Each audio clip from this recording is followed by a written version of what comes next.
Welcome to রোজ রান্না। আজকের recipe আলু দিয়ে কাতলা মাছের ঝোল। সেই জন্য মাছগুলোকে জল দিয়ে ধুয়ে পরিষ্কার করে তার উপর লবণ আর হলুদ দিয়ে ম্যারিনেট করে নিচ্ছি। ম্যারিনেটের জন্য কিছুক্ষণ রেখে দিলাম, আর এইদিকে মাছের ঝোলে দেওয়ার জন্য লম্বা লম্বা করে আলু কেটে নিয়েছি। এই হলো আজকে প্রধান উপকরণ। এইবার কড়াই গরম করে তাতে সর্ষের তেল দিয়ে মাছগুলোকে ছেড়ে দিলাম। এই সময় কিন্তু গ্যাসের ফ্লেমটাকে হাই রাখতে হবে। এদিকে মাছটা ভাজা হতে থাক, আমরা মশলাগুলোকে পেস্ট করে নিই। আদা, কাঁচা লঙ্কা, টমেটো, একটু জিরে গুঁড়ো আর ধনে গুঁড়ো, এগুলোকে সামান্য জল দিয়ে পেস্ট করে নেব। ঝোলের মশলা রেডি। এদিকে মাছটাও কিন্তু ভাজা হয়ে গেছে, নামিয়ে নিলাম। মাছগুলো খুব কড়া করে ভাজার দরকার নেই, মিডিয়াম ভাজা হলেই হবে। এইবার মাছের ঝোলের আলুগুলো ভেজে নিচ্ছি। খুব নরম করে ভাজার দরকার নেই, কারণ ঝোলের সময় এটা নরম হবেই। এইবার সেই তেলেই গোটা জিরে, কাঁচা লঙ্কা ফোড়নে দিলাম। এবার আমরা যে ঝোলের মশলাটা রেডি করেছিলাম সেটা দিয়ে দিলাম।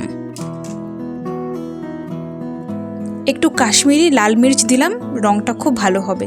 সাথে একটু লবণ, ভালো করে মিশিয়ে নিচ্ছি।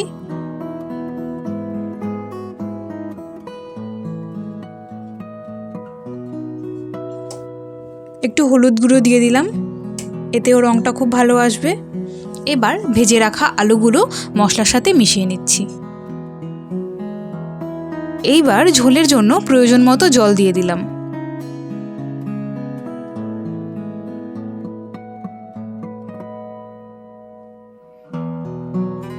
জলটা ভালো করে ফুটে আসবে, তারপর আমরা ভেজে রাখা মাছগুলোকে দেব।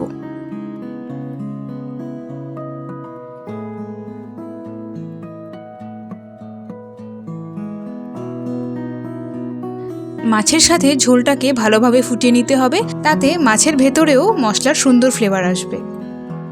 সব শেষে আমরা একটু ধনেপাতা কুচো অ্যাড করে দিলাম। সব কিছু একসাথে ফুটে এলে নামিয়ে নেব। ব্যাস রেডি আমাদের আলু দিয়ে কাতলা মাছের ঝোল। একটা প্লেটে সার্ভ করে নিচ্ছি। আজকের রেসিপিটা কেমন লাগলো তোমাদের? বাড়িতে কিন্তু এটা ট্রাই করো। ভালো লাগলে অবশ্যই লাইক আর কমেন্ট করে জানাতে হবে, আর তার সাথে আমাদের চ্যানেলটিকে সাবস্ক্রাইব করতে হবে। আর অনেক ধন্যবাদ ভিডিওটিতে পাশে থাকার জন্য।